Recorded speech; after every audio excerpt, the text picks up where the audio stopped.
حضرت ذوالکفل اللہ کے نیک اور صابر بندے تھے جن کا ذکر قرآن مجید میں 2 جگہ آیا ہے، سورۃ الانبیاء آیت نمبر 85 سے 86 اور سورۃ الصاد آیت نمبر 48، جہاں انہیں اسماعیل علیہ السلام اور ادریس علیہ السلام کے ساتھ صبر کرنے والوں اور نیک بندوں میں شمار کیا گیا۔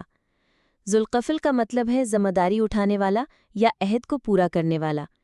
اس لقب کے پیچھے ایک مشہور واقعہ بیان کیا جاتا ہے۔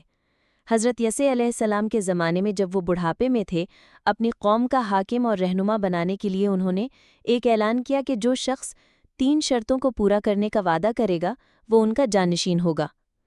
1 ہمیشہ دن کو روزہ رکھنا، 2 رات کو عبادت کرنا، 3 کبھی غصہ نہ کرنا۔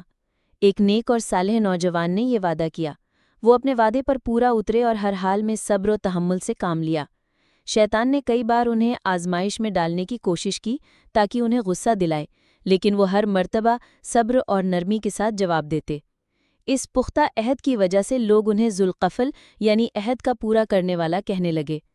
کچھ علماء کے نزدیک حضرت ذوالکفل ایک نبی تھے کیونکہ قرآن میں ان کا ذکر